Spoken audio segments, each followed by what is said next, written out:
開咗有 Game King 遊戲之王，今日要玩嘅就係一個新 game，同 Bloxfoot 差唔多，不過比 Bloxfoot冇咁乾嘅遊戲。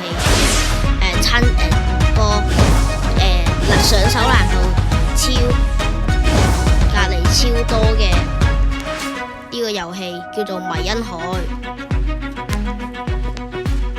佢同 Bloxfoot 一樣有果實啦，亦都有點數啦，亦都有拳法嘅，不過就冇槍嘅呢隻遊戲。咁呢個就係島啦。首先俾大家睇下所有嘅果實先啦。果實就係喺呢度嘅呢個 power 呢度。咁有分紅果、紫果、綠果同埋呢個藍果啦，就係咁嘅。咁我而家就用緊鹽豚果實，雖然佢嗰個係簡陋咗啲啦，但係其實真係超容易就可以攞到啦，就比 Bloxfoot 簡單超多嘅。咁拳法就係有4樣嘢啦，第一個就係果實嘅傷害，第二個就係劍嘅傷害，第三個就係呢一個血量，第四個就係拳法啦。咁就可以加滿3個咁多嘅，咁就唔知點解會零丁有4 level 喺度嘅，我都唔知點解。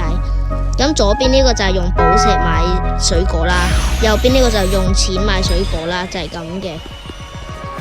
咁呢個就係一把劍嚟嘅，就係打海獸獲得嘅，就係喺呢個海度會某個時間出現呢個，就有機率打死佢之後有機率跌噶啦。咁呢一個嘢係有咩用嘅呢？首先呢個傷害呢係一下4000幾好高啦，然之後佢就等同於傳送門果實，你就可以傳去唔同嘅島嘅。咁今日就簡介一下呢個迷因海嘅呢樣嘢先。咁佢就有分呢個寶石同錢啦。咁拳法呢就有好多嘢嘅。咁佢亦都係240呢係滿等啦，不過佢係升等超快嘅，同大家講，所以呢係唔使覺得好乾，要嘥好多時間先可以攞到嘅。咁就我個人係覺得唔使課金嘅，因為佢其實用寶石都可以買啦，同埋打 boss 可以接寶石。啱啱見到我打死咗呢個250等嘅 boss 之後，跌咗6粒寶石出嚟嘅。咁就去其他島俾大家睇下啦。呢個就係雪島嚟嘅。咁我呢度就係全部嘅劍啦，亦都係有分紅色、紫色、粉色、綠色同藍色嘅。咁其實有啲劍呢係紅色嗰啲就比較勁嘅，當然啦。咁呢個黃刀呢就係喺呢一個要打 boss 要做好多嘢先會有嘅。咁呢個要攞咁多嘢就下集再講啦。咁就講下右上角嗰6嚿嘢啦。首先就係本身已經綠色嘅嘢啦，咁就係跑步同行路啦。咁最上右上嗰個係種族能力啦，種族能力咁都之後再講啦。咁左上嘅咧就係劍紋式冇裝飾啦。我呢個係彩色冇裝飾嚟嘅，大家可以望到我把劍攞彩色冇裝飾真係超靚。跟住左邊嗰個就係呢個就係劍紋式啦。劍紋式可以睇到人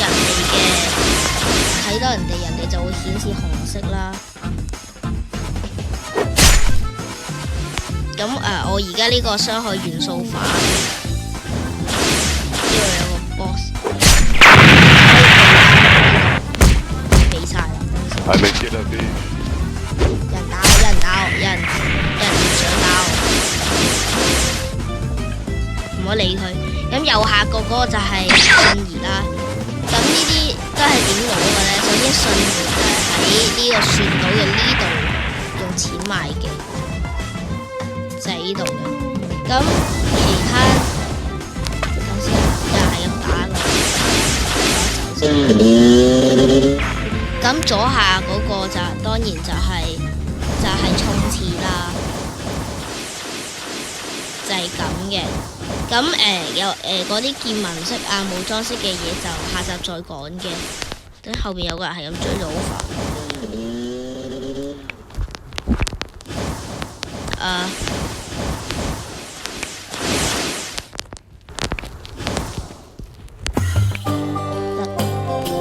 跟住仲有 A 字頭呢個就係3樣嘢啦，武裝式、信義。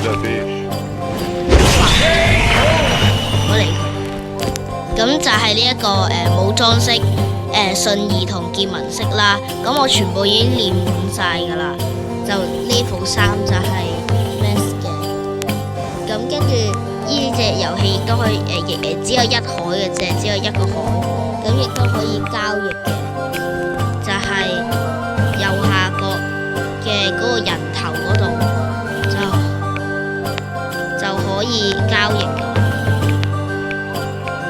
人頭就係唔知點解無端翻咗嚟，就係呢個箭嘴嗰度，應該係箭嘴嗰度，啱啱講錯咗。咁要人哋同意嘅話就可以交易啦，劍啊、果實啊，乜嘢都可以交易嘅。跟住呢隻 game 當然就仲有飾品呢樣嘢啦，飾品就係呢個，咁就有呢啲飾品啦。咁我而家帶住就係呢個 Pocket 貓嘅，咁因為我覺得幾可愛嘅。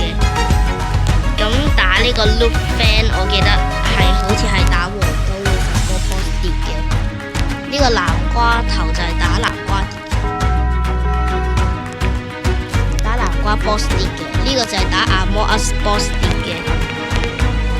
有一把刀叫係指刀嚟㗎啦，咁就係打 Among Us boss 碟，就係呢個，就係呢一把啦，就係咁嘅。咁呢一集就差唔多到呢度啦。咁今日就介紹咗呢一個大約迷因可以點玩啦。咁下集應該係會講呢一個，下一集係應該會講唔同嘅嘢啦。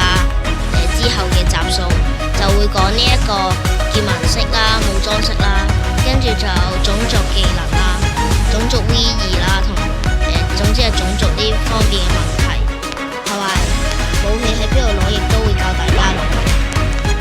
咁今集就真係到呢度啦，中意嘅可以 like 同訂閱，可以分享俾你嘅朋友同屋企人，亦都可以撳小鈴鈴，咁就知道我幾時可以出片。